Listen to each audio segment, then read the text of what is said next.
First, I will introduce myself. I am Tamara Cook. I'm a Senior Program Manager in the Environmental Department at the North Central Texas Council of Governments. We are very excited to be embarking on a new project in a study that is going to be EPA funded, looking at the supply of food waste in our region and looking for opportunities to perhaps use that waste and other organic waste like biosolids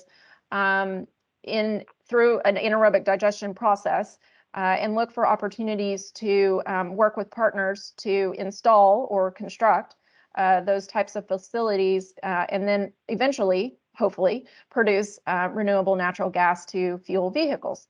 So this is actually a joint effort that our department is collaborating with our transportation department on, and Lori Clark. So many of you may know Lori from the Clean Cities, Dallas-Fort Worth Clean Cities Coalition side of things and the vehicle side. So we're happy to have everybody join today. I have no idea how many people have filled out this poll, but it looks like we have a really good representation from city government, which is wonderful to know. Some utilities and industry, and then universities as well. And the other actually is a pretty big category. So that's quite interesting. I don't know what other categories there would be, maybe retail, potential, or commercial entities. So thank you all for filling this out. So just a quick overview of the agenda. We are going to be updating everyone on some efforts that I just talked about related to our regional efforts on this subject, why COG is interested, and then we will have the meat of the presentation and roundtable, which are presentations from the city of Dallas, from both the wastewater treatment plant side of things and the landfill, McComas Bluff.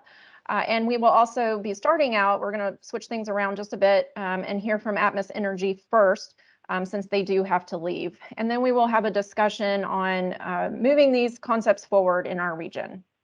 So why is COG interested in this topic? We have a lot of challenges ahead of us as we continue to grow.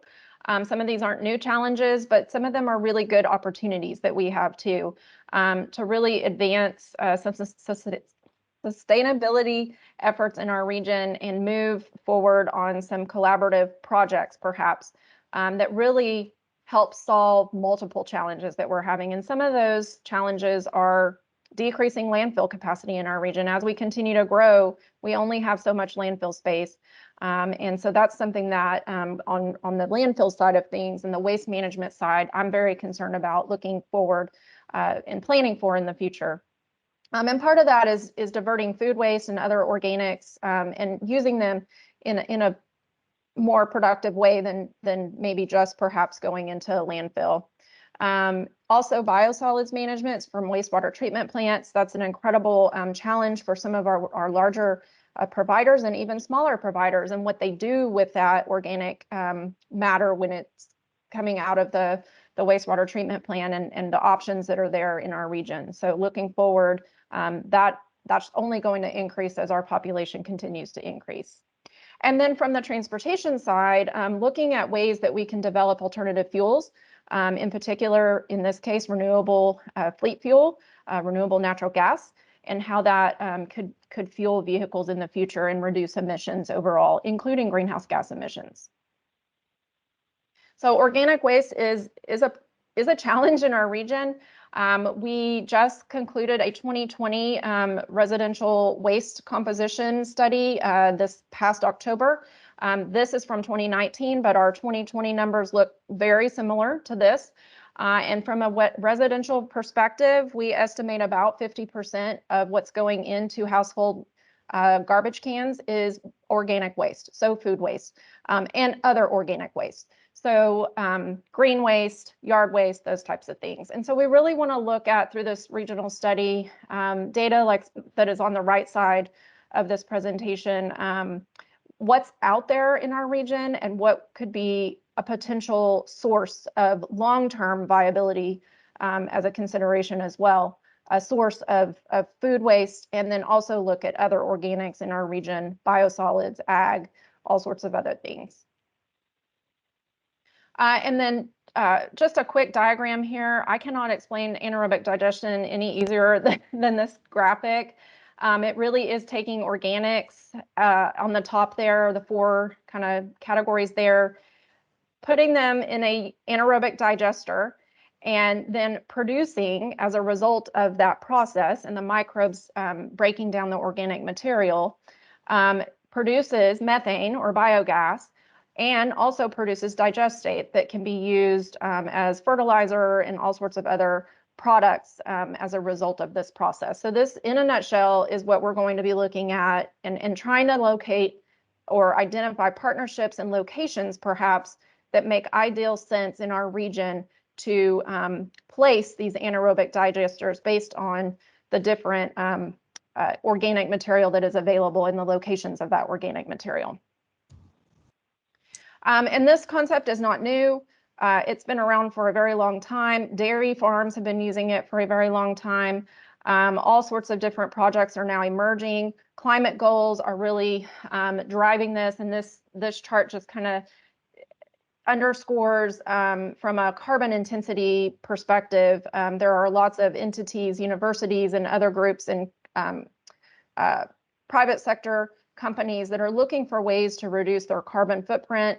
And this is a great chart that really demonstrates, out of all of the options here to renewable natural gas, sludge and food waste have negative carbon intensity. So it's really something that we want to look at in our region from multiple perspectives. So I am going to leave it at that as a very short overview and turn it over to Bill Greer, who is the VP of Public Affairs at Atmos Energy. And he's going to cover Atmos's experience and history working on renewable natural gas projects in our region and beyond. So with that, Bill, I will turn it over to you. And if you want to share your screen, you are welcome to do that. Tamara, thank you very much. Great to be with everybody this afternoon. My name is Bill Greer. Actually, a recent title change over the last few months, Director of Stakeholder Engagement with Atmos, and also on the call with me today in part of our discussion is Conrad Gruber. Conrad is our Vice President of Strategic Planning, and among a number of other responsibilities, Conrad really has taken a leading role in kind of evaluation of and pursuit of our environmental sustainability initiatives, and we certainly include our pursuit of RNG as a component of that effort. So Conrad will cover that in just a moment.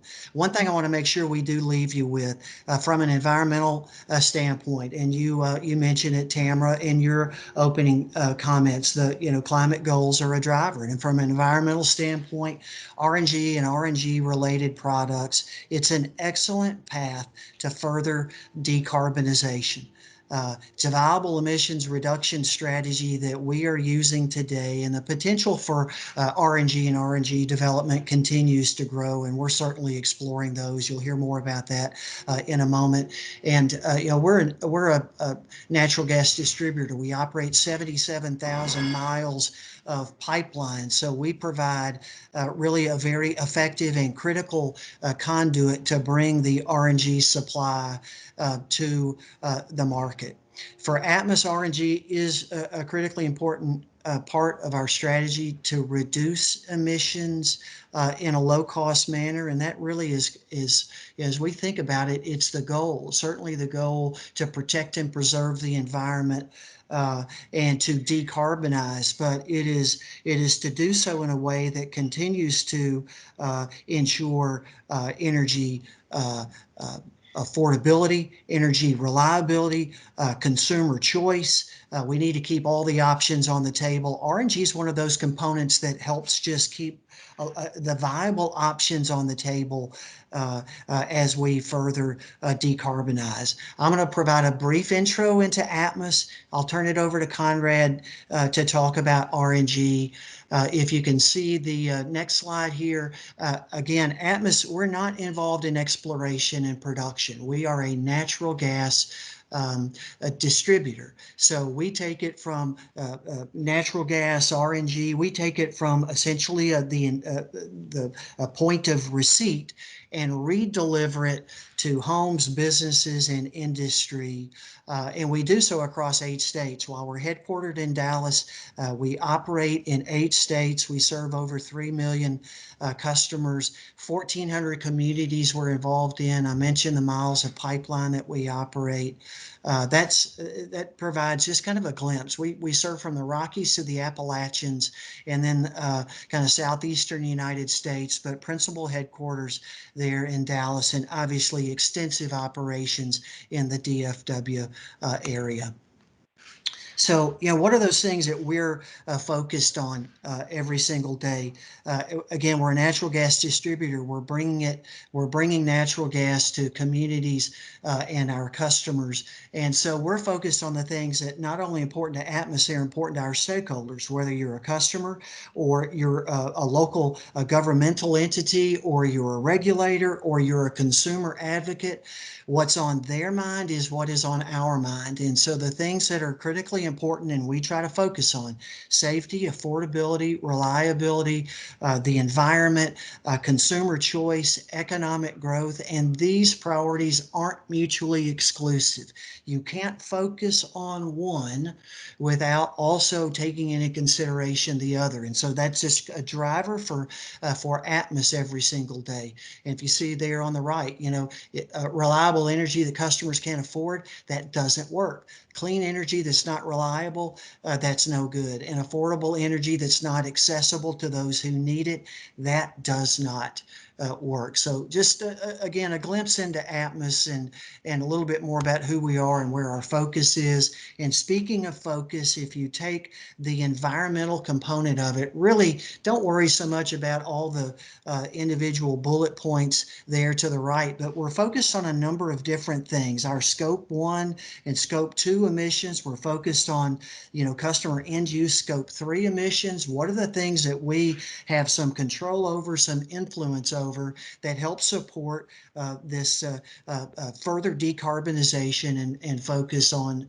the environment, while also protecting those other things. So this is really just kind of a composite list of those areas, whether it's fleet and facilities or it's gas supply, which RNG is a component of, that Conrad will talk about. We've also got an extensive pipeline replacement program that not only serves to support safety and reliability requirements, but then also serves to also support a means toward emissions reductions. With that, Conrad, I'm going to turn it over to you. Thanks, Bill. And just as Bill went through, in our place in the environment and our place in a cleaner environment has become more of a focus in the last few years. But our role in renewable natural gas, we've been transporting renewable natural gas for more than 2 decades now. And some of the largest projects in the United States. And primarily it's been landfill gas in the past, but renewable natural gas is not something that's new for us. And really it's not new to our customers. I noticed where McComas is on the list, and McComas connects to our pipeline. So we've been a part of this marketplace for a long time, both from the landfill and from a digester standpoint. And we currently, we move about 5 to 6 BCF a year of renewable natural gas. We do it in half a dozen projects right now, but really we have a renewed focus on bringing more RNG onto our system, and that's been enabled by improvements in the ability to scrub the gas and have it be pipeline quality. The The projects that we're doing, I'm showing here the projects in Texas. As I said, we've got there are 4 here in Texas that are a little more than 5 BCF a year. We've got 23 projects that are in some stage of development, with a little more than 8 BCF on those to be added. And then typically those projects will continue to grow long after they are constructed. You know, they continue to add additional refuse from their agricultural source, and of course the landfills continue to produce gas for decades. RNG, as mentioned earlier, we internally use the term to refer to pretty wide swath of potential markets, but traditionally it's thought of as being really sort of 2 sources that are the primary sources for most of the volumes that are moved currently in the United States. And the first, of course, is landfills, which are quite old, and then agricultural projects that are digesters that are have become more and more the focus of the industry, and more of the projects you see that are being developed are agricultural projects, and that simply is a factor of the carbon intensity of the projects. Landfill projects, think about it as sort of a 1-to-1 benefit for a cubic foot of methane. You're removing, you know, a value of 1 cubic foot of methane for each one you capture out of landfill. But with agricultural projects, that changes quite dramatically, and your carbon intensity is multiples of that. So, you know, much smaller volumes, but much higher carbon intensities.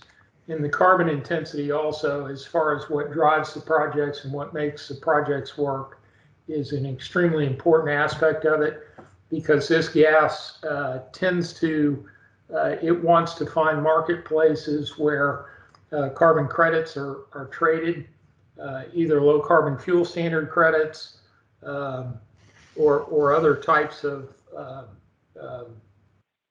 renewable credits. But really the valuable ones are the West Coast LCFS credits, the low carbon fuel standard credits.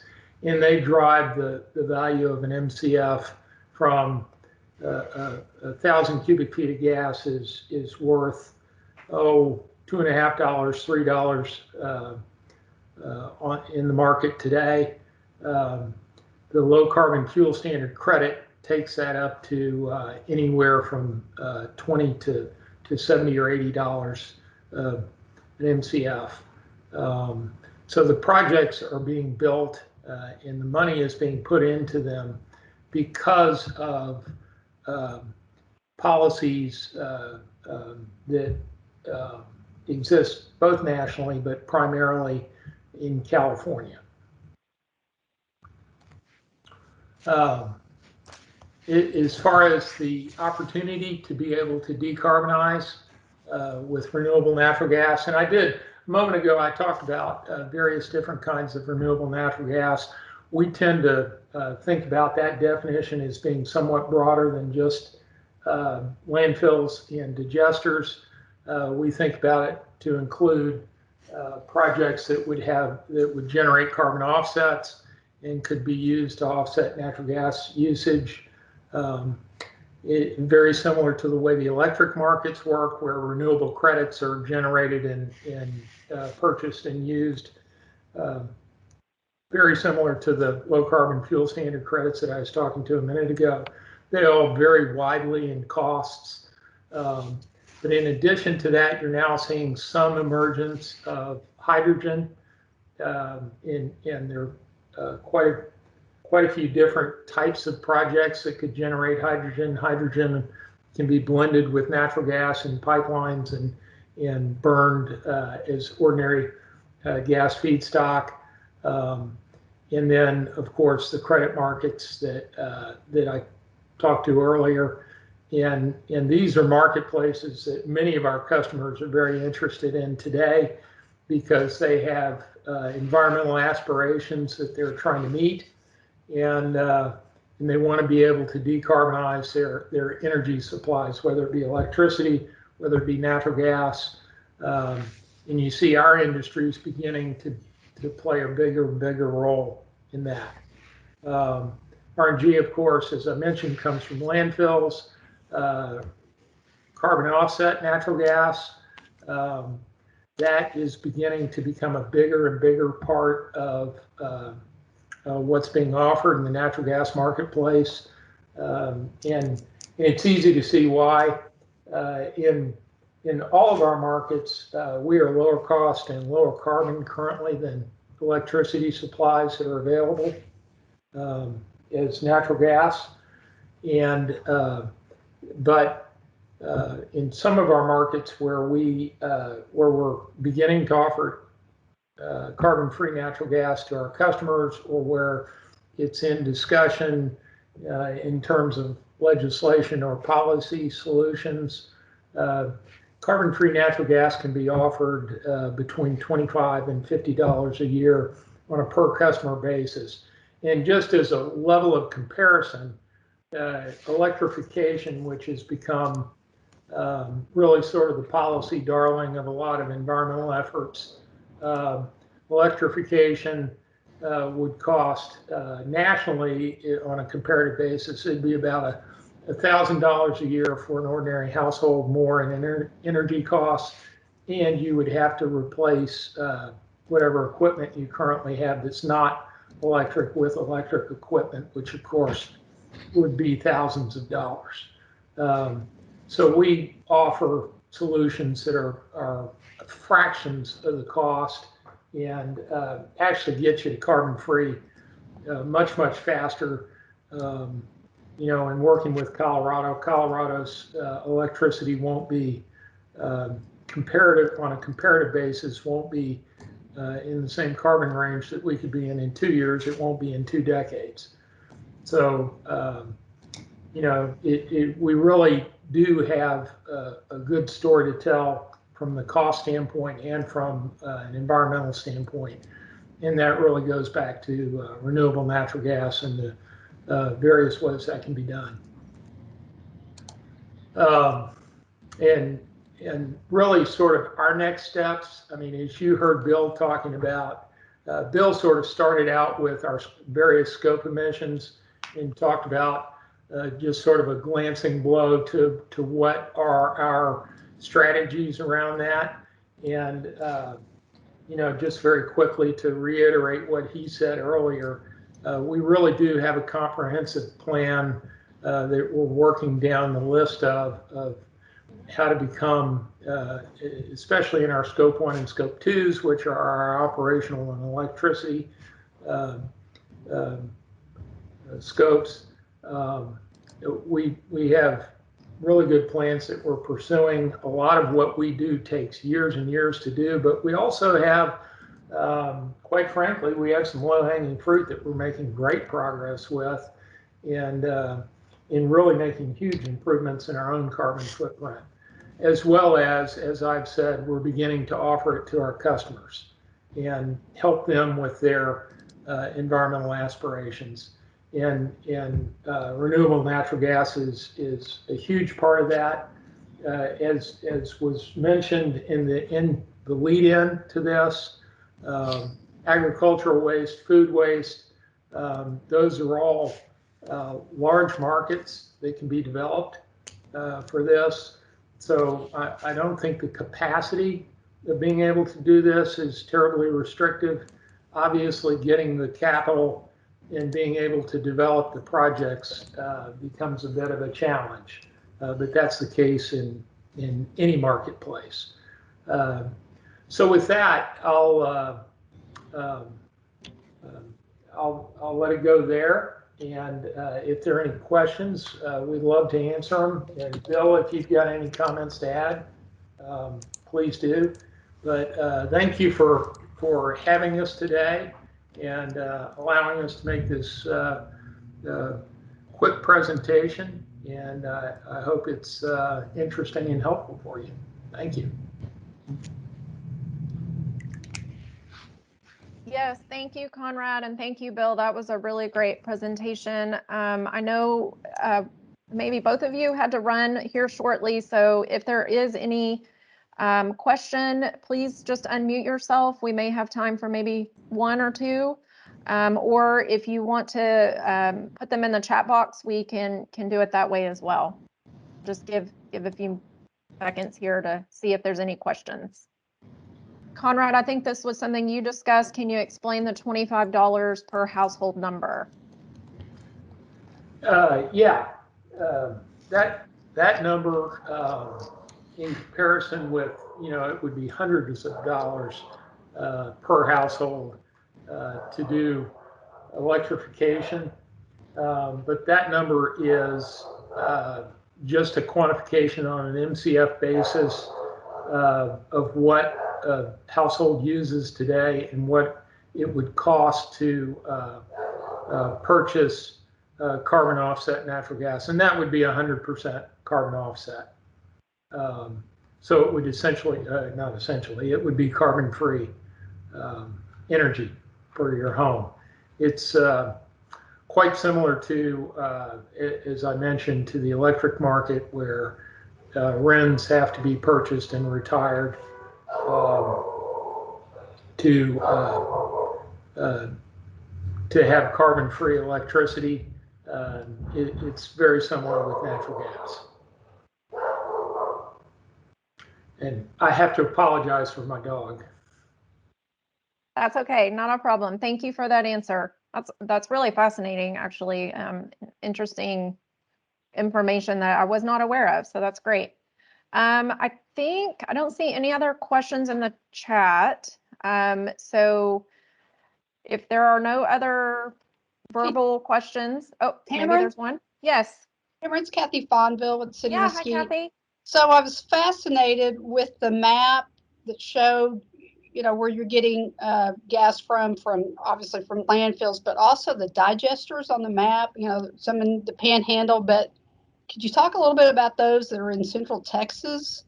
I wasn't aware of that, and just how does Atmos actually pursue that with private, privately owned cattle farmers? How does that work? Yeah, those projects are all projects that we're currently in some stage of development with. In the Central Texas ones, my memory is that those are all dairy projects. And yes, they either we pursue, it works both ways. They can come to us and ask us to be able to take the gas away, or we can find them through organizations that we work through, renewable natural gas organizations that tend to track all of these projects and developments. But of course, when it comes to agricultural digesters, really cattle is kind of king on that, and just because of the value of what a cow makes, and those nearly all of those that you saw on the map were dairies. Those tend to run in a swath that's sort of the Panhandle all the way north to the Canadian border. In general, the eastern slope of the Rockies, but yes, there are some in Central Texas. All right, great. Thank you, Conrad. And I think Lori Clark, you have your hand up. I do. Thank you. Thank you, Conrad. I was just curious. I think I heard you say that one of the major drivers for the renewable projects y'all have in development are the policies in California, but I believe there are some changes either recently or maybe coming soon to those policies that would give priority to RNG projects where the gas is sourced in California. And I wasn't sure if you see that as having a dampening effect on y'all's future plans for projects that haven't started yet, or what's your kind of take on how that may play into things. Are you going to need there to be other policy drivers to maintain these efforts? Yeah, renewable natural gas, non-landfill, is probably 4 or 5 times the market of standard natural gas today. So it's quite a bit more. West Coast policies have tended to drive those because those are all, when they're sited, they're situated where they can get to transportation that can qualify for California's rules, and their tiering of carbon intensity. And yes, the states that we deal with and West Coast states tend to prioritize their own fuel production, but those states also have don't have enough being produced inside the state to rely completely on that.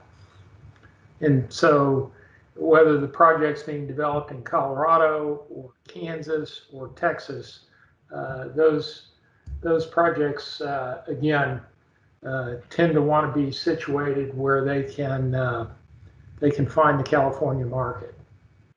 And when I say find the California market, the gas itself does not go to California.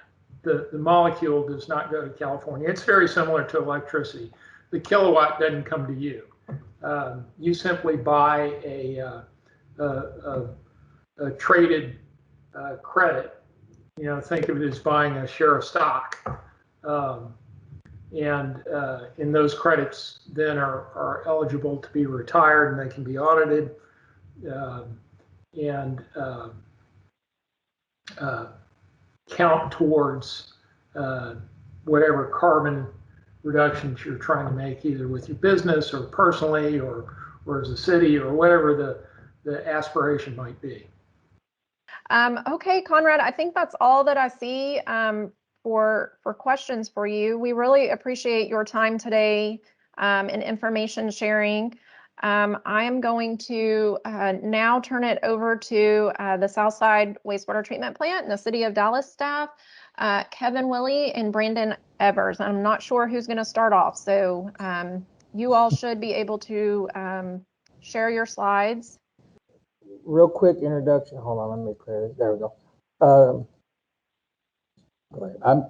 My name's Kevin Willie, and I'm the interim solids operations section supervisor. I take care of all the sludge operations for Southside Wastewater Treatment Plant. And I'm Brandon Evers. I'm a operations shift supervisor. I'm in solids. The plant's divided into liquids and solids, and I'm on the solid side now. We'll kind of start you off where our water comes from. The City of Dallas operates 2 wastewater plants, Central and Southside. The sludge generated at the plants are collected. Southside's collected here on site, but Central sludge is pumped directly to Southside through 18 miles of pipeline. Sorry, I'll go back. Yeah, there we go. All right. Well, between both plants, there's a combined flow of approximately 200 million gallons a day between the two of us. Well, that produces 3 million gallons a day of sludge to be processed, all of it here at Southside. So Central does 2/3 of the liquid, Southside does some liquid, and then we do 100% of the solids at Southside. Okay, basic sludge operations. The sludge comes to us at a 1.5% solids. We thicken it to a 5% solids through our gravity belt thickener facility. Then we feed it to 11 mesothelic anaerobic digesters. In the digesters, we maintain a 95 to 100 degree temperature, and they're continuously mixed. In each digester, you've got acid formation and methane fermentation processes occur in each digester. Well, we're required to keep a 15-day detention time in each digester to produce our Class B biosolids that's suitable for land application. and all that sludge is disposed on the site. Well, with that volatile solids reduction, you know that the gas comes out 60 to 65% methane and 30 to 40% carbon dioxide. And also we have a co-digestion process where the city of Dallas and the city of Garland have collection points around the city where the residents can drop off used cooking oil. These collection sites provide us a disposal site for residents in order to prevent them from disposing of the used oil down the drains. And it avoids problems with the wastewater collection system. This used cooking oil is brought to Southside and fed directly into a digester. With the addition of this oil, it provides an increase in the methane production. And it's just a small scale co-digestion project. We only receive about 900 gallons a month. Of the 13 anaerobic digesters, the first 2 that were built was constructed in the late 70s, early 80s, and they've been decommissioned. The next 4 digesters were added in the mid 80s. Then we had another couple in the 90s. And our last 5 was constructed 2004. And these digesters were added with the intent of doing cogeneration, producing our own power. That's a picture of our first 2 digesters. And those 2 digesters were old floating lid digesters. Everything else is fixed dome. So that's the next 6 digesters we were added, 3 through 8 digesters, and that's 9 through 13. So any excess gas that our cogeneration facility doesn't use, we flare it off in those flares. And that's another set of flares for the other complex. So our contract agreement, our biogas is delivered to contracted cogeneration facility operated by Ameresco. The city leased 5 acres of this property to Ameresco to build their facility. The city purchased all power produced at the Ameresco facility. The contract requires us to produce 1.5 million cubic feet per day at a 650 BTU. If the volume or the BTU value is not met with the city has to supplement with natural gas at the city's expense. And it's a long-term contract for 20 years. The contract initiated January 11th. So as I said before, any excess biogas not used at Ameresco will be flared off. Any excess energy that we're not using at the wastewater treatment plant goes back to the electrical grid, but at a loss to us. If the lost power goes back to the grid, we don't receive credit for that lost power. So what our cogen facility provides us, it supplies us 45 to 60% of our plant power. They have 3 methane powered generators. Each one produced 1.4 megawatts of power, which is a 4.2 megawatt total output. They also heat our hot water, with the exhaust gas off the generators. And that hot water is used to heat our digesters and our buildings on the facility, which this use of the power reduces our CO2 emissions 43,000 tons per year. So from our digester facilities, the gas is transported via overhead piping. And that's a picture of the facility, the cogeneration facility. And inside that facility, it's set up, it's already in place where they can add more generators as our gas production increases. So this benefits the city because we pay a reduced price per kilowatt purchasing the power from Ameresco. And Ameresco provides us hot water for the digester heating and the building heating and eliminates the need to run the boilers at the wastewater treatment plant. And the valuable methane gas is not being used or wasted, burned to the atmosphere through the flares, resulting in the lower greenhouse gas emissions. After the digestion process, the sludge leaves the digesters and we put it through a dewatering facility. So with the reduction of the volatile solids, the 5% sludge that went to the digesters reduced back down to 1.5% solids. And then it goes through these belt filter presses. We produce a 15% cake off the belt filter presses, and then we land apply it directly in the soil. Then we disc it in. So we land apply about 80 metric tons per day of dry solids. And we have 1,800 acres dedicated land disposal fields. It's kind of short and sweet overview. We're kind of new at these presentations like this, so. That was very good. It was jam-packed with data and information that I was trying to type super quick. So I'm glad we'll have the presentation for later. I'm sure others were trying to do the same. So yeah, we will open it up to, I have lots of questions, but I certainly want to hear from our audience first. I think we had maybe a few in the chat come up. So if you want to unmute yourself and ask any questions, please feel free to do that while I'm looking through these chat questions.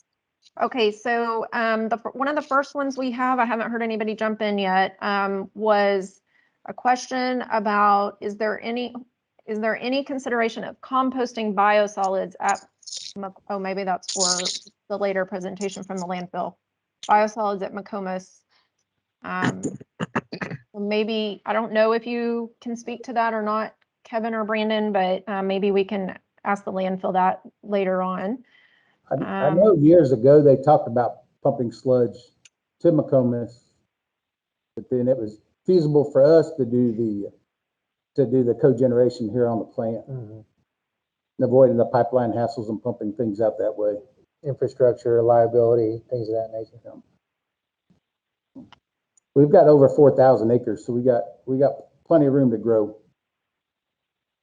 Okay. And that's why nothing's done at our central treatment plant, because they're kind of landlocked. They don't have the space to add the digesters. Yeah, Central's only 350 acre fence line, and the only thing that they're trying to do out there, and they're having to go deeper instead of bigger, is emergency storage basins for overflow for rain events and stuff. There's no land availability, so to speak, so they're just digging deeper for certain things.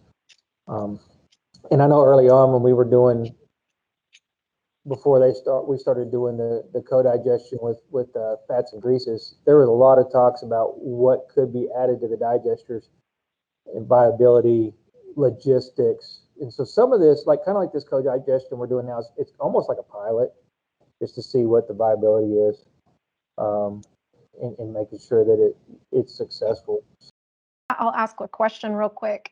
Is there any, it sounds like the last major expansion that the city did was in 2004 with the new, I think it was 5 or 6 digesters that were in operation and that came online. Is there any future plans as population growth continues?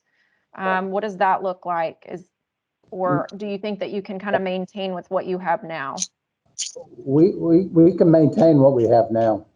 One of the issues we ran into is we had expansion projects on the books in the last master plan, and then the Dallas population kind of leveled off.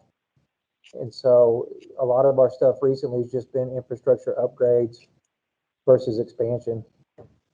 We've seen quite a big loss in flow just based on water conservation. Last several years they've really been conserving water, try to get that out to the public. So the flow coming to the facilities aren't as great. As far as solid handling wise, we're in pretty good shape for long term. Low flow toilets had a huge impact on that. There's a question in the chat about our cogen facility takes all of our digester gas flow.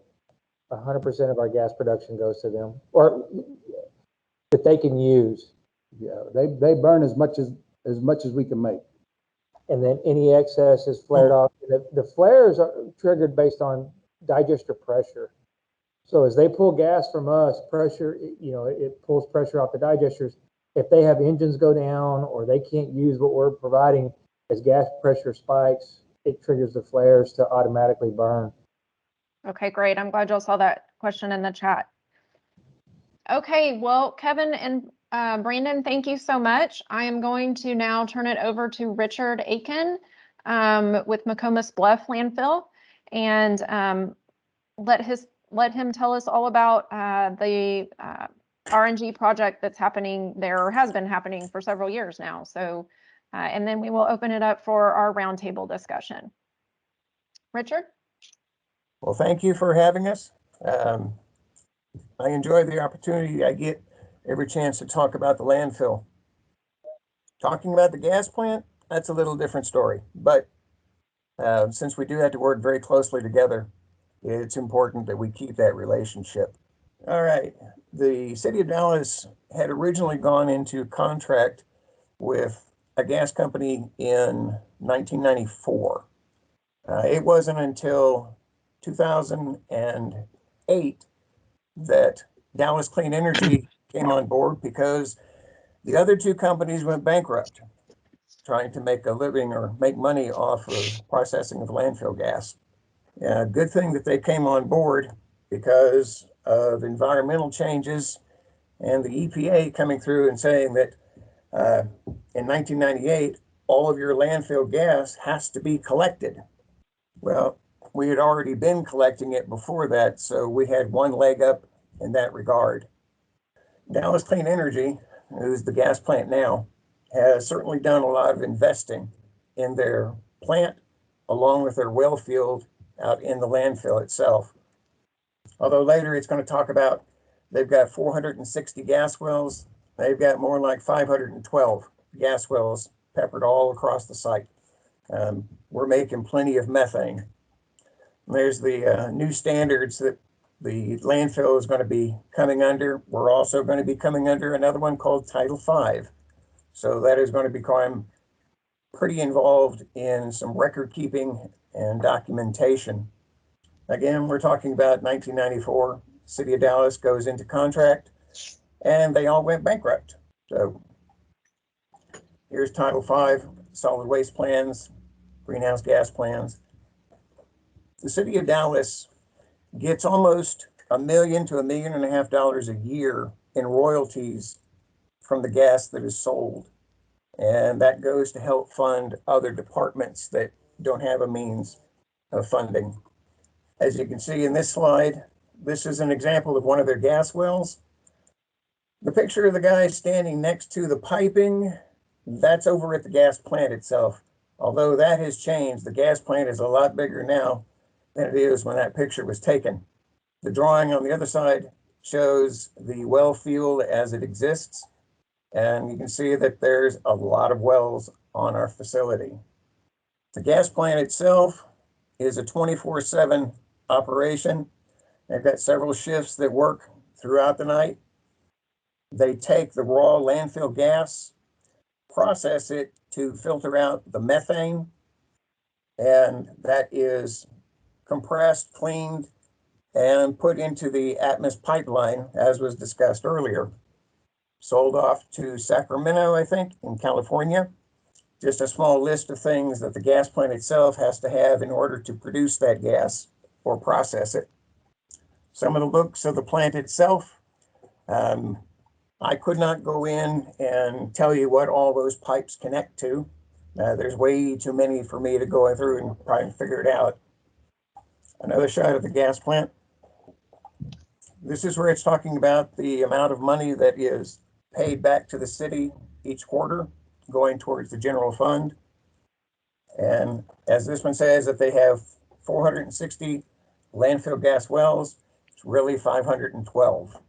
It says here the plant produces about 4.5 million megagrams, tough time to talk, BTUs per day on sales. Again, this is talking about the wells and the processed gas getting sent into the Atmos Energy line, sold to California. The city and Dallas Clean Energy are all in this together in order to keep this methane from escaping the landfill. As the facility grows, the gas plant installs more and more gas wells throughout the site. The nice thing is that this landfill itself has about 35 more years of life to fill, but the post-closure period is going to be another 30 years. This facility will be producing gas for a good 60 years to come. So we hope to sell it all to California. Dallas Clean Energy just went into a new contract with the city and another contract in California, which would keep them buying the gas until the year 2034. And if anybody's got any questions, I'll be happy to try and answer them. Great, thank you, Richard. Thank I you. think we've got one hand up. Brandon Evers. Yeah, me and Kevin were talking. Are you able to explain how the methane wells work? Like how you're able to keep the methane and the groundwater separated? The groundwater itself, we keep separated because the landfill has a liner system that prevents the groundwater from intruding. It also keeps us from contaminating the groundwater as well. The gas wells themselves are controlled with pneumatic pump. They keep a low pressure vacuum on it from air pumps. Okay. Well, I mean, because we've got a buffer zone ourselves, like y'all do. But of course, we have our own groundwater that gets trapped inside that zone. So I didn't know if once you get to a certain elevation, the gas rises and the water stays in the well. There are some dewatering wells that the gas company controls, and they send that leachate, or condensate is what it's called. Right. They send that to us for processing, and we send that on. Well, for right now, we're not sending anything to the water treatment plant or wastewater treatment plant. We recirculate all of the condensate back into the hill. Okay. Okay. Interesting. That is. I'm sorry. You recirculate back into the hill. Does that aid in the breakdown process in the hill, or? Yes, it does. Okay. Yeah, so a quick follow-up on that, Richard. Melanie Sattler from UTA is asking in the chat, have you considered enhanced leachate recirculation to boost the gas production? Yes, we have, and we decided to stop it.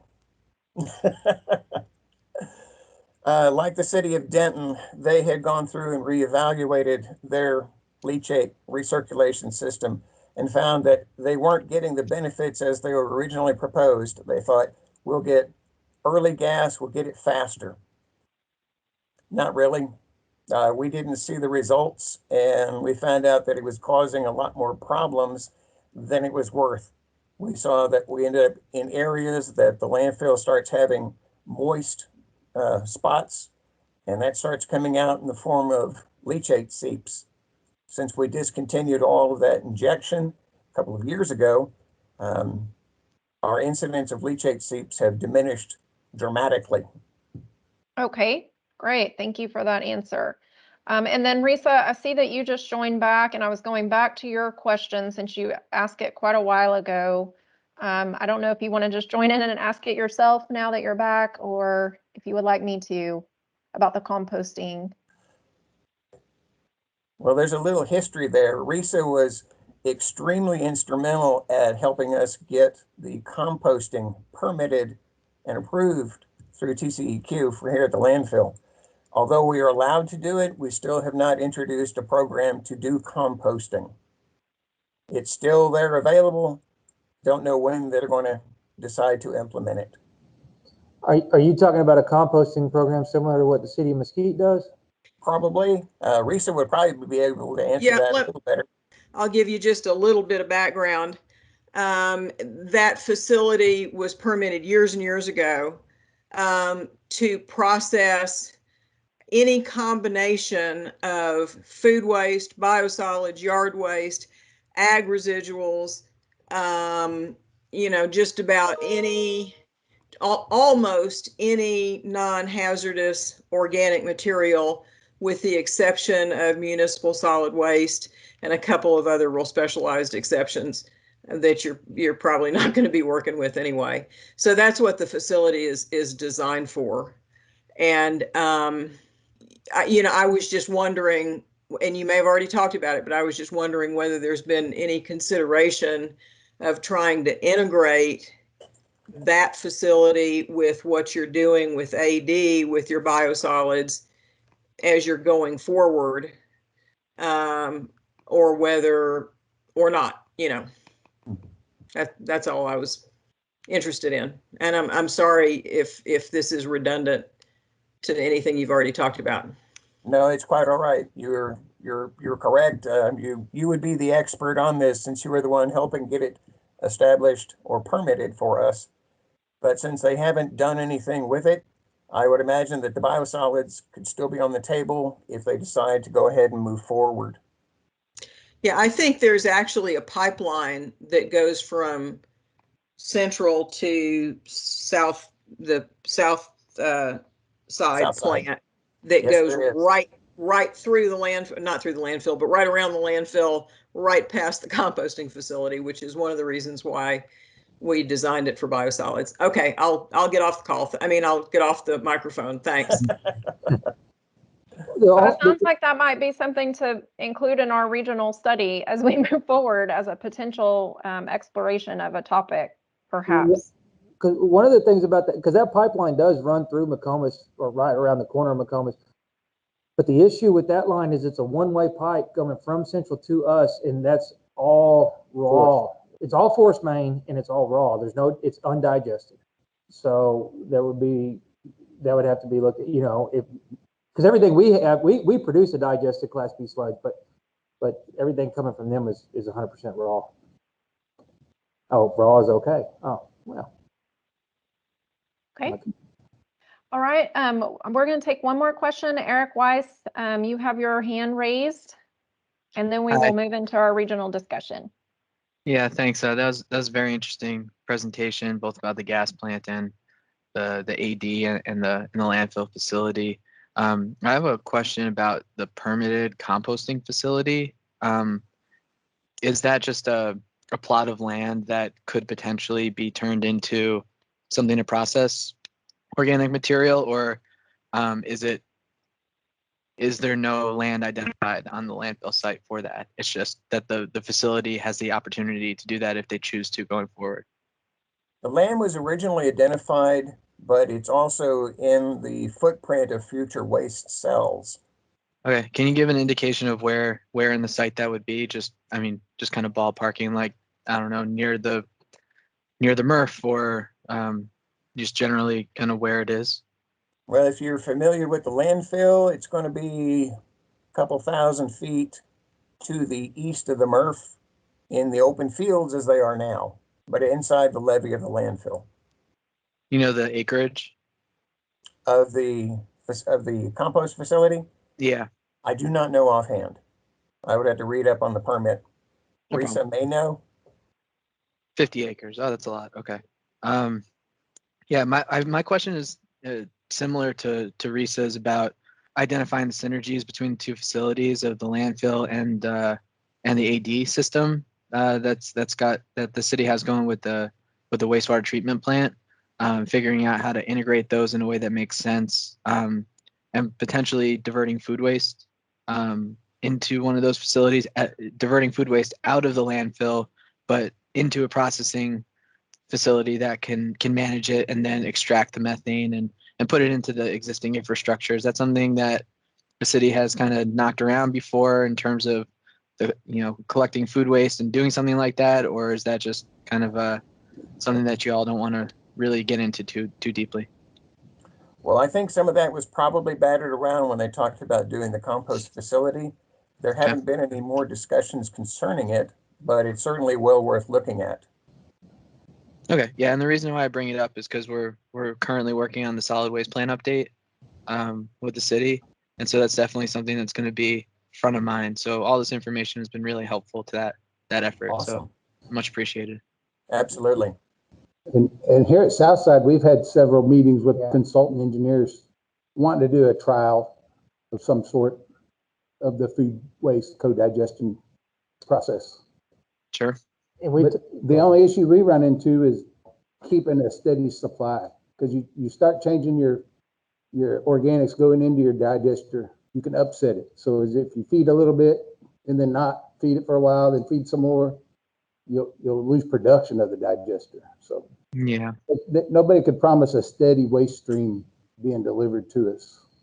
And that's into the AD system in the wastewater treatment plant, or as you were considering feeding it directly into the digesters at the wastewater facility, direct source. Because we've looked at high fructose corn syrup, we looked at whey byproduct, we've looked at cornmeal, like from Frito-Lay. I mean, there's been a bunch of things tossed around, but like Kevin said, sourcing it consistently and keeping a good supply to keep your digesters healthy.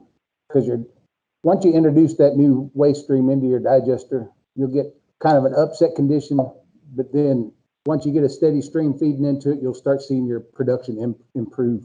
So you don't want to see that improvement, then stop feeding it, and then the digester goes sick again. Okay.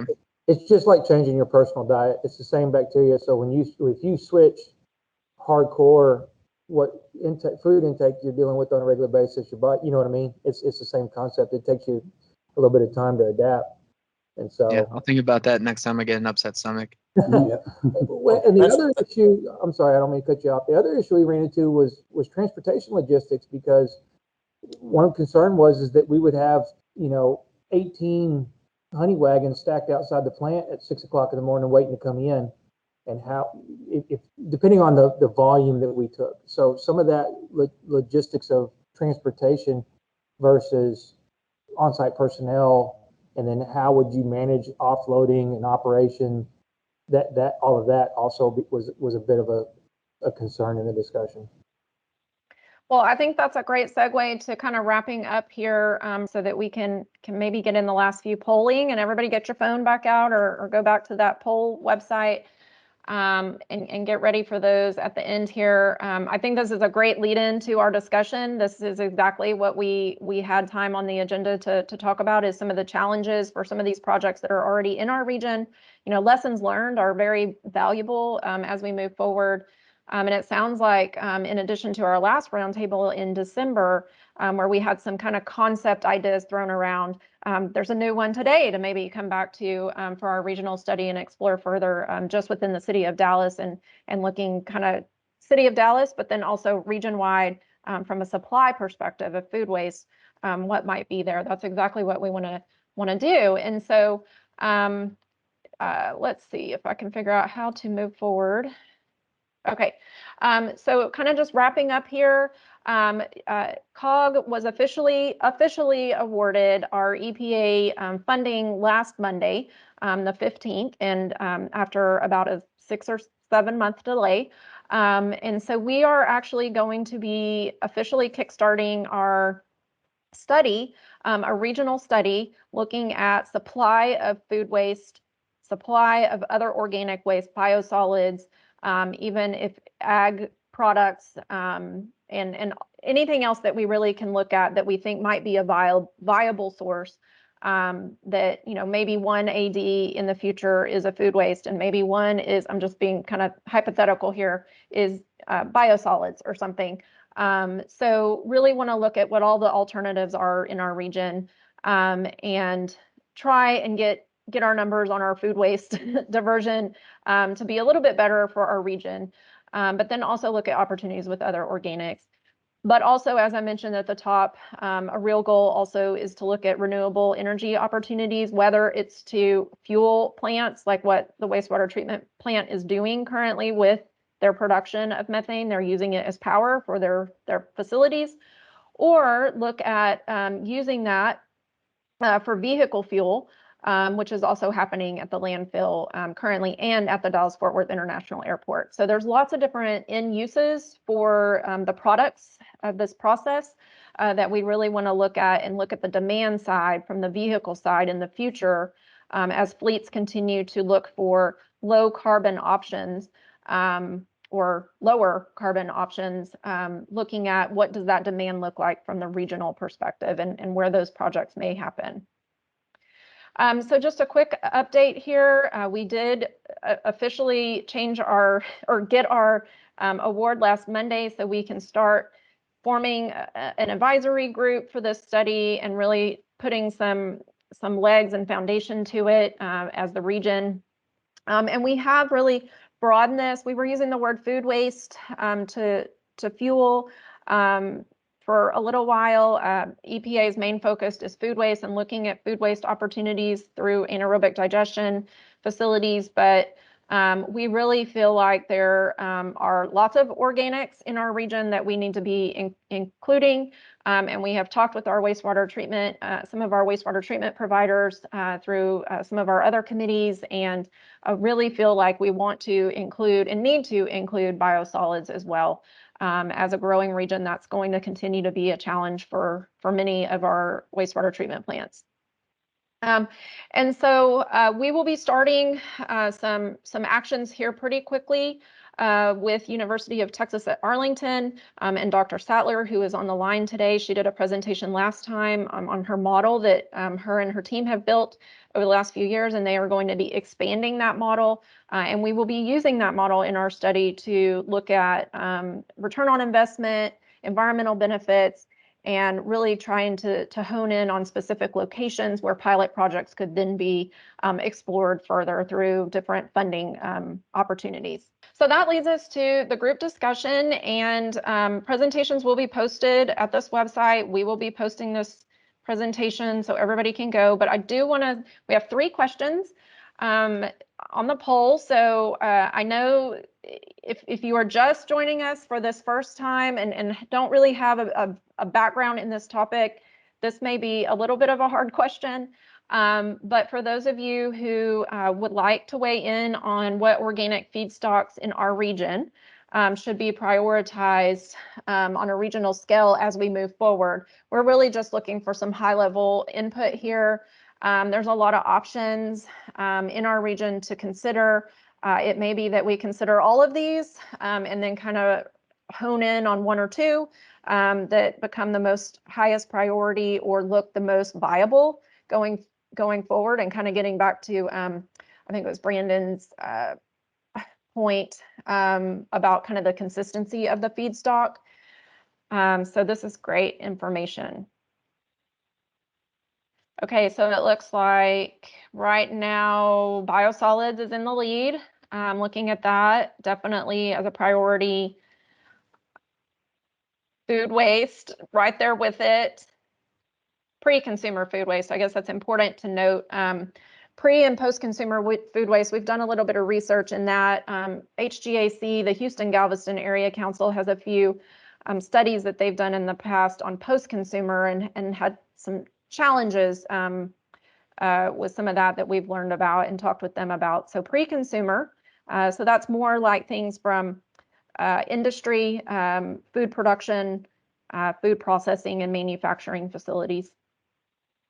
Okay, so that looks great, and it changes when everybody weighs in. Okay, there we go. And the next question is, which organic waste collection strategy or models would be good pilot projects to assess? So this kind of comes from our first roundtable. If you were able to join us in December, there was a really good kind of after-party discussion on maybe looking at corporate campuses and the food waste that's coming from those, school district collection networks. So this is all about where could those, from a regional perspective, the actual waste products or organic waste products come from, and kind of establishing some sort of network of those. So Dallas mentioned their grease collection program. We already have a regional grease collection program. This past year, actually, over the holiday season, I think we collected 6,000 gallons, which is not a whole lot, but it is more than 0. So that's an example of a food waste collection program that could perhaps be expanded or modeled for some other type of collection effort. So this is great. So we've got residential collection. Of course, that's right now mostly voluntary. I would say there are a few pilot projects. Fort Worth is currently running a pilot project for a subscription service for food waste that has actually been pretty successful over the last year. So that could be a model as well that we look at. Commercial collection, corporate campus, school districts, and then pairing up different types of organizations to pull together enough feedstock is kind of those last 2 options. So this is really about the end use for the biogas. And if you have an opinion on what end use for the biogas should be prioritized from a regional perspective, if that's for fleets, for use on site, like at a wastewater treatment plant, like what you heard Dallas is doing already, injecting it back into the pipeline, which is also for electricity or fuel use. Multiple options. Okay, this is great feedback. So it's looking like maybe definitely wastewater treatment plants is high on the list, and then electricity generation, and then fleets. It's kind of hanging in there too. Great. Okay, those are our three polling questions that we had. So thank you all for sharing your opinions and your thoughts on those. We will try to incorporate these as we move forward through our process to really kind of poll a larger diverse audience, so that we're making sure to kind of steer our study in the right direction. Brian, if you want to hop to the next slide, I think that really takes us to the end of the presentation. Are there any additional thoughts that anyone wants to share, or conversations that you think would be important, or presentations in the future that would be important to kind of moving these initiatives and these concepts forward and advancing them in our region? I'm just going to open the floor. I think we heard some really good ones from Dallas just a little bit ago. Hey, Tamara, this is Richard. Yeah, Richard. The question I've got concerns it being used as fuel for natural gas vehicles. If there's not additional infrastructures built around the cities, then the natural gas vehicles have a very limited range. And the reason I say that is because my wife actually works for Dallas Fire Department doing inspections. She has one of those natural gas cars. It doesn't go very far before you have to come back and refill it. And without having multiple locations around the city so that you can fuel up, it's just extremely limiting. Okay, that's a great thought. And we also have our transportation folks on the line here too that work very heavily with the cities on deployment of those infrastructures.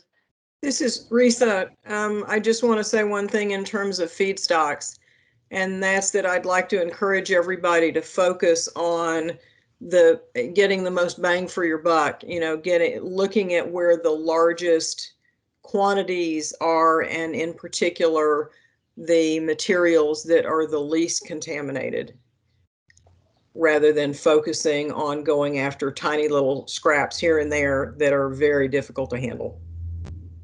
Great advice. Thank you. That is really, really important. So real quick, earlier we were having a discussion about the sludge that transfers between central and south side and the potential to divert a portion of that off to the landfill. But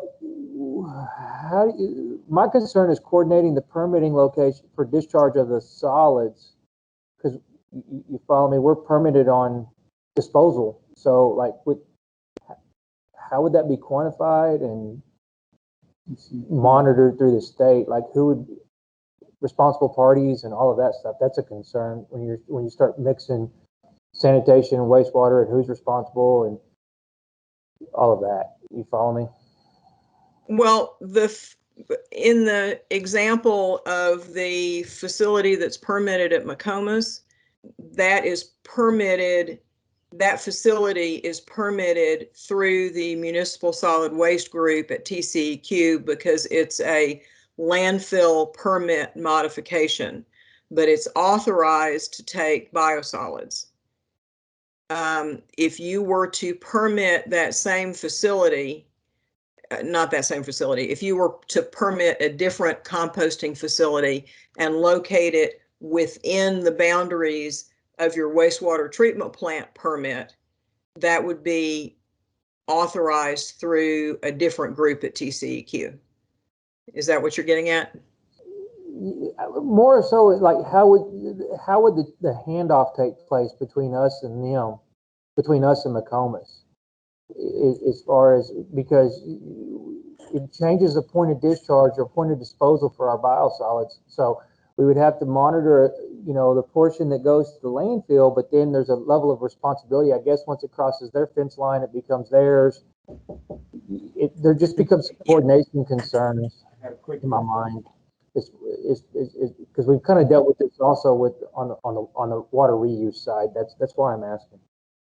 Yeah, there is a handoff there. Once it's accepted at the composting facility within the boundaries of the landfill permit, then it's their responsibility and it's regulated by them. There is some coordination there. Maybe we can get into it more if you want to call me. All right. Okay. It was just a thought, because like I said, we've dealt with it on reuse, and That's probably a much deeper conversation on the whole. Okay, Eric, I think you have your hand up. I'm looking at hands right now. Yeah, I just wanted to kind of support what Risa was saying, and I think she's kind of getting at, if you focus on residential collection of organics, you're going to have a lot of contamination and a lot of technical challenges managing that material. And the focus on commercial organic generation, where it's larger quantities, those quantities are more homogeneous. You know, you don't get the problem with, you know, not having a secure feedstock over time.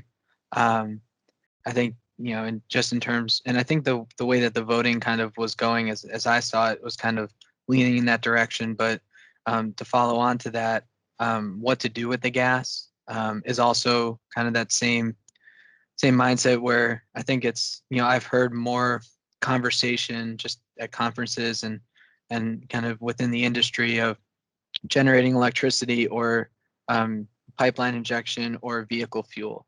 But in the same vein, all of those have the same kind of typical challenges, where electricity doesn't really sell for what it used to. Putting it in the pipeline requires extensive cleanup, and that was mentioned previously on the presentation. And using it for natural gas vehicles requires extensive infrastructure. All of those challenges kind of are very prohibitive cost-wise. And so as you're thinking about what realistically to do, both managing the environmental and economic benefits of using this and diverting, focusing on using the gas to create industrial waxes to support commercial activities or industrial activities is what I've seen to kind of be the most perhaps cost effective or actually, you know, potentially realistic in terms of financing a project like that. So I just wanted to elaborate on that. Okay, great. Thank you, Eric. Yes, I realize those questions that we ask are very simplified. It doesn't take into consideration all of the externalities, you know, in making any one of those decisions. They all require multiple infrastructure elements and costs to be considered. So I appreciate your thoughts on those. Yeah, to be sure, all those need to be considered as part of your upcoming study, I think. But in previous studies that I've seen, you know, they kind of lean towards the natural gas vehicles or electricity, and they don't necessarily consider with the same weight some of the other outlets that feedstock could be used. Okay. So as you're thinking about and, you know, creating advisory groups and forming your thoughts on the project, you know, just wanted to throw that out there. Great point. Yes, thank you. And Lori, just to kind of wrap up here in the next minute or two, do you want to touch on this grant opportunity? Yeah, so I want to make sure everybody on this call and everybody who had to jump off the call is aware of this grant that is coming soon from the Department of Energy. So by soon, we're estimating within a month the actual funding opportunity will be posted, but this is under their Bioenergy Technologies Office. And basically, if you read this notice, it screams this meeting. I think I would propose and suggest that there are quite a few people who were maybe talking today or in attendance today that could be in a good position to scope out projects that could be submitted to this grant opportunity so that we can get some of this funding here in our region. That's, you know, selfishly from the COG perspective, that's always our goal. If the money is posted at the federal level and it's out there for grabs, we want our fair share or more to come to DFW. So I'll just hit a couple quick highlights. And I chatted a link to this opportunity into the chat so you can just click on it and pull it up. But there's this scale up section. So basically, like if there's technologies that need to be developed to get to bench scale, quote unquote, that can go into the topic area 1, part 1A, which is considered a pre-pilot. Or there could be technologies that are kind of ready, but they need to be scaled up a little bit so that they're ready to be demonstrated. That kind of goes into 1B. Or you've got technologies that are ready to go. They just need to be really commercialized, and we want demonstration projects to show that they really work. That falls into 1C. There are things that are called out specifically for waste to energy conversion. So wastewater treatment plant sludge, food waste from industrial facilities. A lot of the stuff that y'all weighed in on as kind of priorities are things that are also priorities for the Department of Energy. So I think there's maybe a lot of ingredients going on in the region right now that put us in a good place to kind of capitalize on this. There's a lot of people who hopefully have gotten connected through these last couple meetings. So just really encourage y'all to take a look at this, and please let us know if there's something that you want to submit. If there's a role that we can play in being supportive or expressing support for the project, we're happy to evaluate, whether there's, it's just submitting a letter of support or a bigger role that we could play in the project. We are always happy to consider those. We're not in a good position to apply for any of these. Just the nature of a lot of this is better suited for the private sector, being kind of heavy on the R&D, or it's kind of a hard fit for us, but we could certainly participate in projects. So I really encourage everybody to take a look specifically at topic area 1, topic area 5. Those are the ones that seem to kind of be most relevant to the conversations that we've had in these meetings so far. Okay, thanks, Lori. Yeah, if you want to follow up on any of that with Lori, then please let us know. And then the last item, real quickly, Brianne, do you want to touch on this super quick, the technical assistance opportunity? Yeah, so in a similar vein about the grant that Lori just spoke about, this is a funding opportunity from the National Renewable Energy Laboratory, specifically looking at waste to energy projects. And I just popped the link to more information on that in the chat. But this one is more specifically tooled to local governments, municipalities, and tribal governments who are advancing waste to energy technologies in their regions. And so that touches on a lot of the feedstocks that we already spoke about. You can see their food waste, wastewater sludge, all of that kind of stuff. So this would be a great opportunity for some of the local governments on the line to maybe get some additional support for projects such as that. They're accepting applications from now until April 9th. So that's coming up pretty quick. But as Lori said, we're always happy to support in those applications. And if you need any more information about that, you can reach out to me or Tamara. Yeah, and I would just put a full disclaimer out there that COG, in addition to our EPA funds, which we have $300,000 to support that regional study, we may actually apply to this to kind of help supplement some of the work that's happening. This is free technical assistance for, I think it was 40 hours that DOE provides through, I believe, the national lab. So I think we may look at this a little bit more. We're listening to the webinars to decide whether or not we think it could be somehow of a good fit and complement what we're already doing, since it is free technical assistance. So it's always great to try and take advantage of those if you can, but certainly encourage any other organization that's interested in pursuing this as well. So just kind of wrapping up here, we really appreciate everyone attending today. We always go over time on these, and I know all of us are very busy, so we really appreciate everyone's thoughts and input and questions. Very good content. Our next immediate step for our regional study, now that we officially have our funds and we can start spending time officially on it, is to convene an advisory group of a diverse interests from our region. So we will be identifying kind of who that group looks like and what that looks like. So those questions that you helped answer for us are very helpful. And certainly, Eric, your comments on, don't forget the other things are very valuable as well. So that's really kind of where we're headed over the next month or two. We may probably will schedule another one of these discussions on a different topic, but related to this conversation. I don't know what that looks like yet, but we will certainly post that information and send out details about those upcoming roundtable discussions in the future. So I think that is all we had to share with everyone. If you do have any questions or need any more information or want to make contact with anybody that was on the line, please feel free to reach out to any of us on the slide here. And again, these will be posted on our website. I think Brianne posted that website in the chat a little bit earlier on in the meeting. So we will also be recording or posting the recording for everyone to view as well. So we appreciate your time today. Thank you so much for everyone's involvement and questions. And most importantly, thank you to our presenters for being here today, Atmos and the City of Dallas. We really appreciate your efforts on these important initiatives in our region. And with that, we will conclude the meeting.